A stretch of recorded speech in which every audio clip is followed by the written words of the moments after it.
사도행전 20장 28절에서 38절 하나님 말씀 전하겠습니다.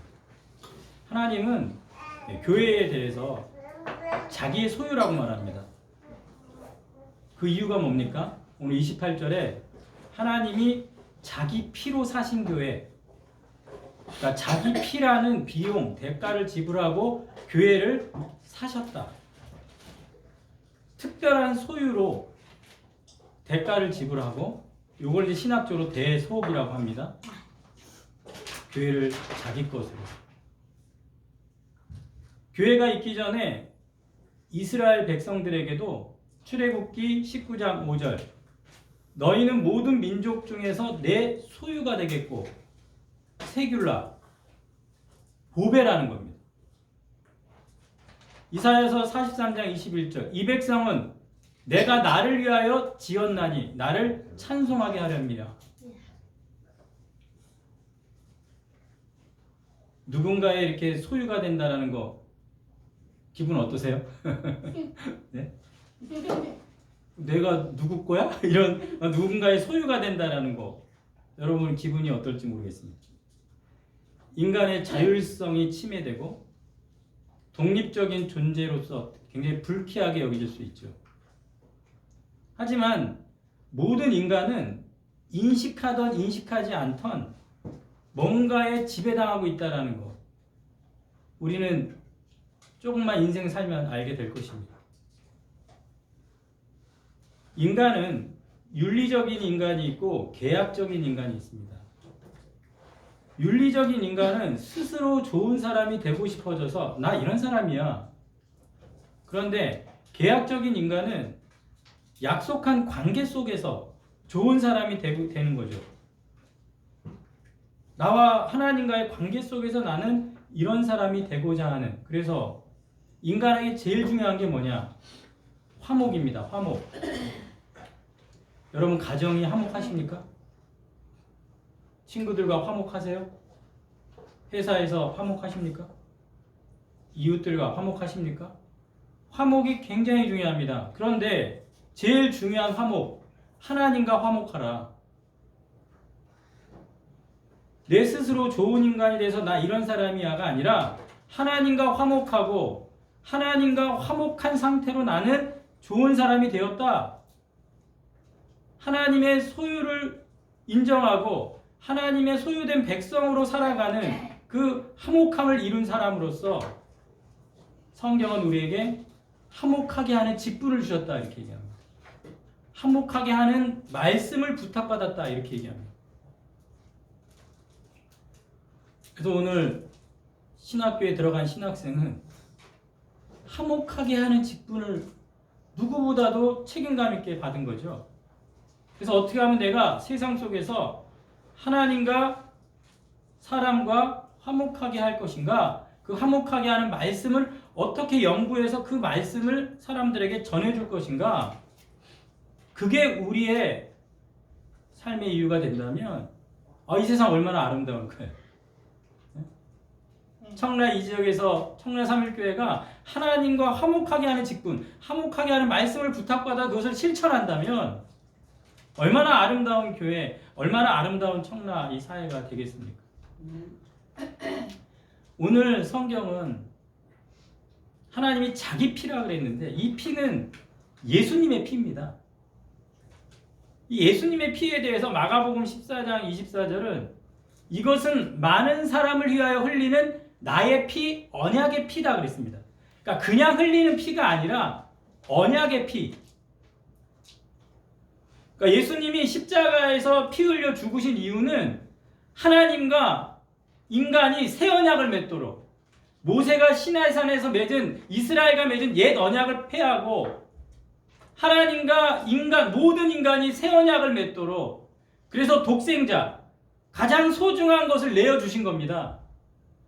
그 예수님의 피를, 그게 언약의 피로 하나님과 관계 회복을 하라는 거죠. 하나님과 화목을 이루기 위해서. 누구를 위해서 그렇게 하셨냐는 겁니다. 누구를 위해서? 고린도전서 3장 23절에 보면 너희는 그리스도의 것이요 그리스도는 하나님의 것이니라. 이해하시겠죠? 우리는 예수님의 피, 언약의 피로 그리스도의 것이 되었고, 근데 그 그리스도의 것은 누구 거예요? 하나님의 것. 그러니까 결국 우리는 다 누구예요? 하나님의 것인 줄로 믿습니다. 우리는 아까 계약적인 인간에 대해서 말씀드렸지만은, 계약적 인간에게 중요한 게 뭐냐면, 그 계약을 맺으신 그 하나님이 자기와 계약 맺은, 자기와 약속한 자녀들, 자기의 소유에 대한 집요한 관심을 갖고 있다는 거예요. 그리고 본인이 맺은 언약에 대해서 자기가 부담해야 될 몫을 끊임없이 지금도 부담하고 있다는 사실이 계약적 인간에게는 힘이 된다는 거예요. 능력이라는 겁니다. 성경은 우리에게 이 하나님의 소유를 향한 하나님의 집요한 관심을 어떻게 표현하냐? 질투하시는 하나님. 이 질투란 말을 하나님께 쓰는 게 좀 그럴 수 있지만, 질투하시는 하나님. 요새 온통 그 부부의 세계가 난리인데, 하여튼 거기에 뭐 이 질투가 난무하고 있지만, 그거를 하나님께 적용해야 될지 여러분 조금 의아스러울 수 있겠지만, 10계명의 두 번째 계명에 보면은 너를 위하여 우상을 만들지 말고 어떤 형상도 만들지 말라. 또 그것에게 절하고 섬기지 말라. 왜냐? 내 하나님 여호와는, 따라합시다, 질투하는 하나님. 질투하는 하나님. 성경에 분명히 우리에게 질투하시는 하나님을 말씀하세요. 질투의 반대는 무관심입니다. 하나님은 자기 소유된 자기 백성을 무시하거나 절대로 가볍게 여기지 않습니다. 우상을 만들고 형상을 만드는 그 행위를 하지 말아야 되는 행위로 말씀하세요. 아버지가 아주 불안당 같은 남자랑 딸이 결혼했다고 했을 때 반대하겠죠. 왜요? 그 남자랑 결혼했을 때 어떤 일을 벌어질지 알기 때문에 반대했겠죠. 하지만 딸은 어떨까요? 나 그 남자 사랑해. 나 그 남자에게 목숨 걸 수 있어. 난 그 남자를 숭배해. 그래서 결혼했어요? 결과는 어땠을까요? 폭력과 어떤 괴롭힘, 집요함. 그래서 이혼해서 돌아온 그 딸에 대해서 아버지는 어떤 마음을 품을까요? 우리 인간이 우상을 만들고 그 형상을 만들어서 거기를 숭배하고 사랑할 때, 그것을 빼앗겼을 때, 그 가장 사랑해야 되는 것을 잘못 사랑했을 때, 더러운 것을 사랑했을 때, 거기서 받는 그 상처와 아픔, 하나님을 아시기 때문에 그렇게 하지 말라 그러는 거죠. 그리고 그거 하는 거에 대해서 가만두고 있지 않습니다. 질투하시는 거죠. 거룩한 분노, 다른 것을 사랑하는 것에 대한 그 열정적인 감정. 가장 사랑해야 될 자리에 하나님이 계시지 않고 그 자리를 다른 것에 밀려났을 때 하나님은 질투하신다는 것이죠. 하나님의 소유된 교회, 또 소유된 백성, 또 소유된 나를 향한 그 사랑, 관심, 그 집요함. 그래서 하나님께서는요, 도장을 찍어버려요. 내 거다. 그게 뭡니까? 성령의 인치심이라고. 자기 소유에 대해서 성령으로 도장을 찍는 거죠. 에베소서 1장 13절, 그 안에서 너희도 진리의 말씀, 곧 너희의 구원의 복음을 듣고, 그러니까 진리의 말씀, 구원의 복음을 듣고 그 예수님 안에서, 그 안에서 또한 믿어, 한번 따라합시다. 약속의 성령으로 인치심을 받았느니라. 인치심을 받았느니라. 성령으로 도장을 찍었다, 그 얘기입니다. 그래서 오늘 본문 28절에 보면 성령이 그들 가운데, 이렇게 말씀하시죠. 성령이 그들 가운데, 성령이 교회 가운데, 성령이 믿는 자들 가운데 함께한다는 사실을 인식해야 된다는 거예요. 이게 하나님의 소유된 자의 특권이고 선물이라는 겁니다.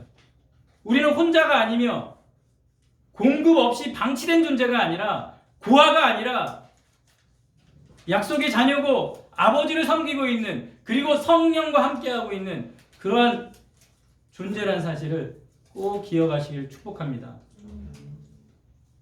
그래서 로마서에서 성령과 동행하는 사람을 뭐라고 얘기해요? 빚진 자라 그러잖아요.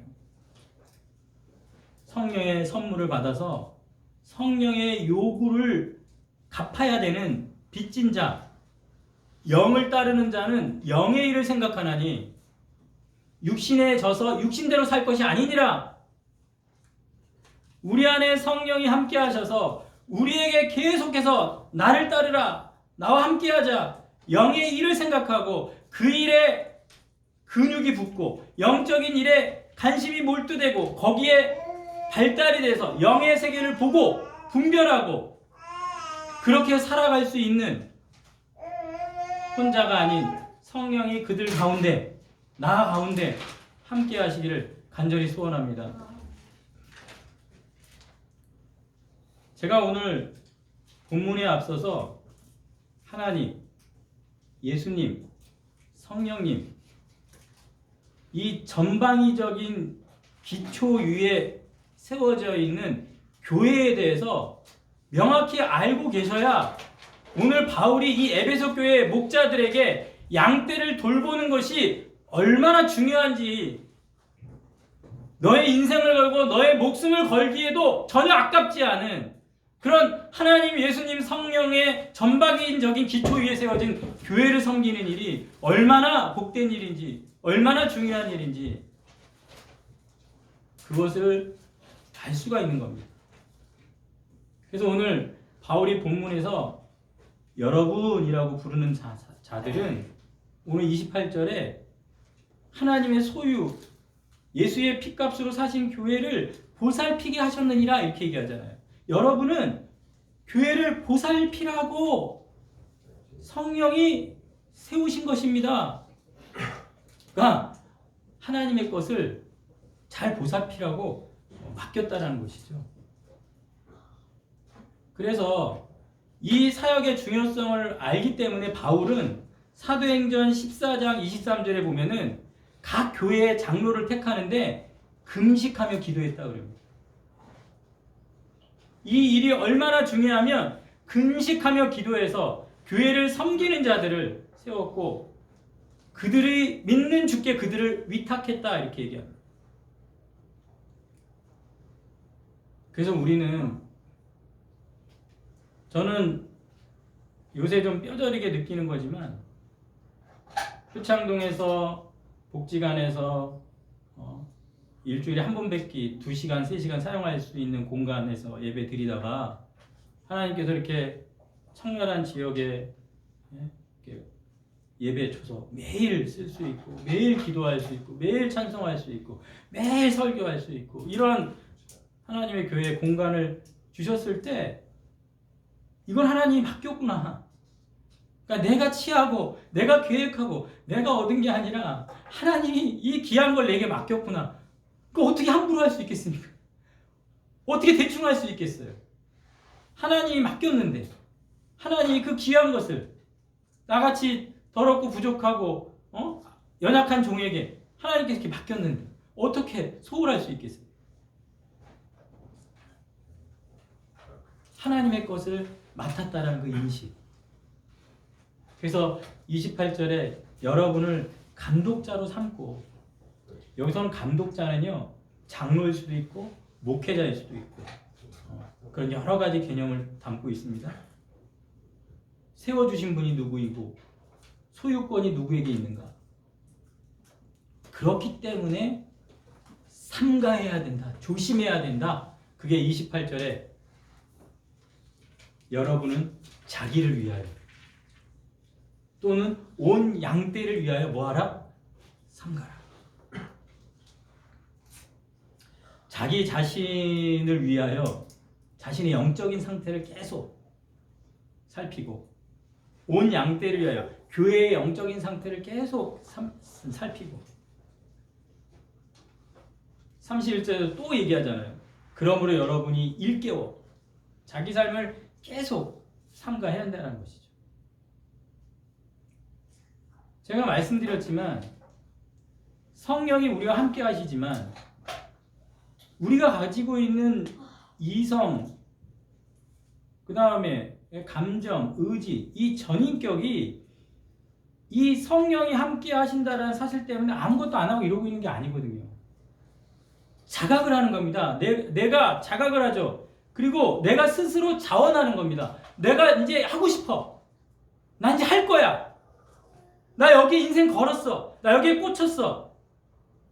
그러니까 하나님의 것을 나의 것으로 소중하고 귀중한 것으로 자각하고 인식해서 내가 스스로 전심으로 이제 돌볼 거야. 여기까지 가야 된다는 것이죠.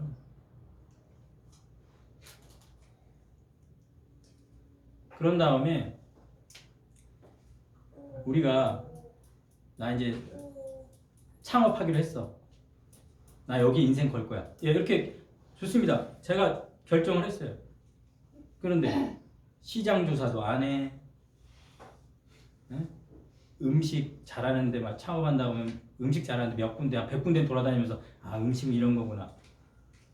상황을 시장 조사 이걸 알아야 될 거 아니에요. 마찬가지예요. 성령이 감독자로 삼아가지고 그렇게 내가 이 일에 헌신하겠다고 했을 때 바울이 오늘 얘기하고 있는 건 뭐냐면 하나님의 것을 노리고 있는 반대자가 대적이 있다라는 거죠. 그것을 인식해야 된다는 겁니다. 이 영적인 싸움에 대해서 모르고 교회를 섬기러 가면 망한다는 겁니다. 제가 토요일마다 이제 계시록 이제 강의를 하는데 하여튼 힘들어요. 우리 아내도 저한테 그러더라고요. 모르고 계신 거 하시는 것 같다고. 아, 그래갖고 제가 하여튼 저도 지금 배워 나가고 있는 과정이에요. 아예 책이 엄청 많아요. 두껍고. 그래갖고 우리 형님이 책을 사줘가지고 두꺼운 책 비싼 거 하여튼 놓고 읽고 하는데도 이게 정리가 참 쉽지가 않습니다. 근데 이제 중요한 거는 그거잖아요. 요한계시록에서 사탄, 짐승과 거짓 선지자들, 음녀.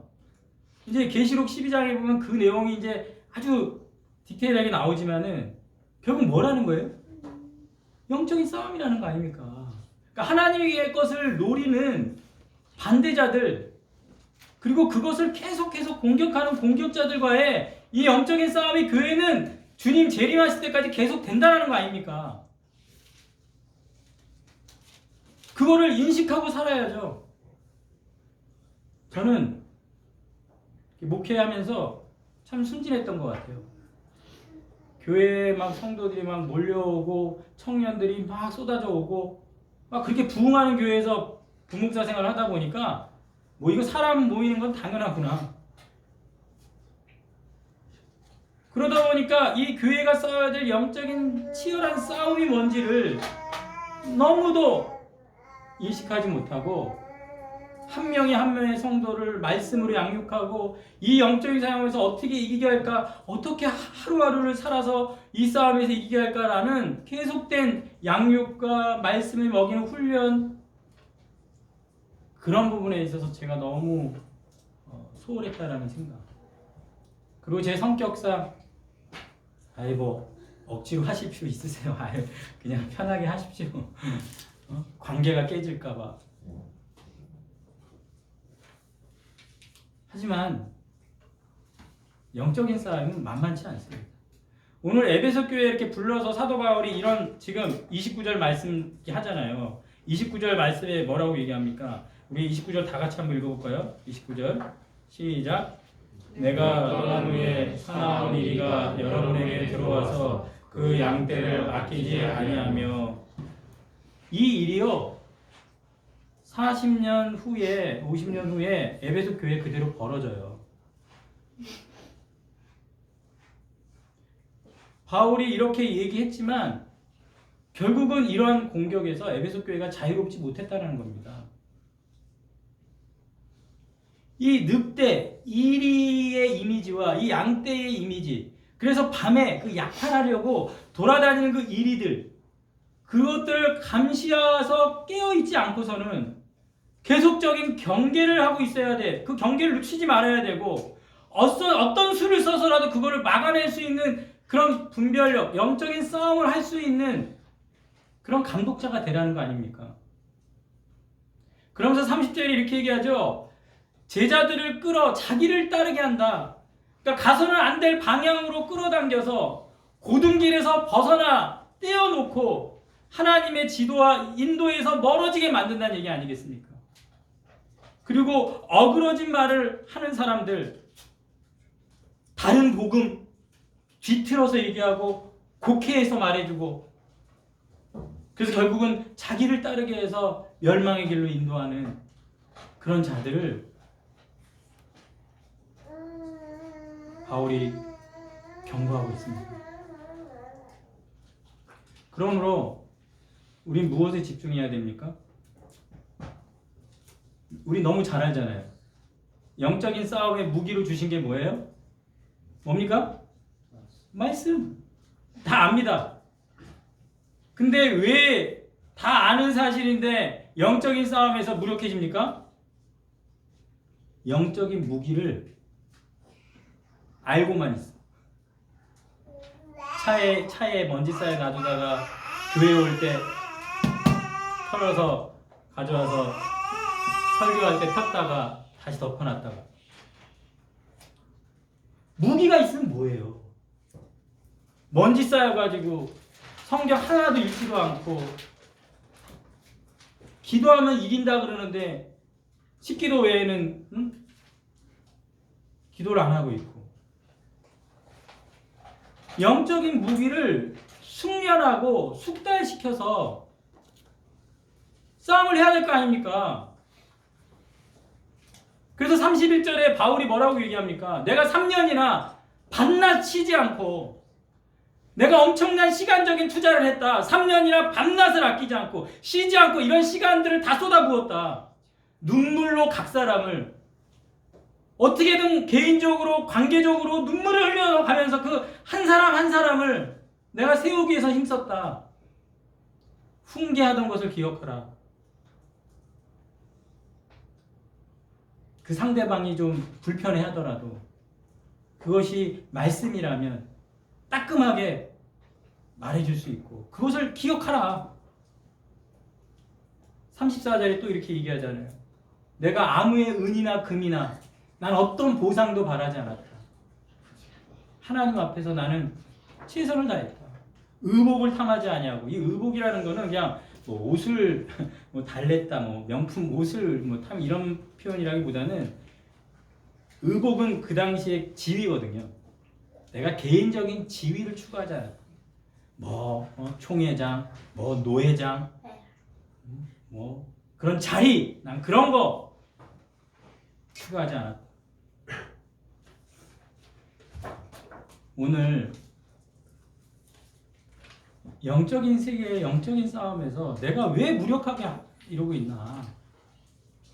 분명히 알고 있는 이 말씀과 기도에 대해서 우리가 전혀 훈련되지 않고 숙달되지 않았기에 우리는 패배하고 있는 것이다. 그래서 오늘 하나님 앞에 이 말씀과 기도에 이 영적인 싸움에서 무기를 숙련하고 단련하기를 오늘 결심하시기를 축복합니다. 그런데요, 자, 내가 하나님 거를 맡았다라는 자각, 그리고 시장조사, 영적인 사항을 파악을 했어요.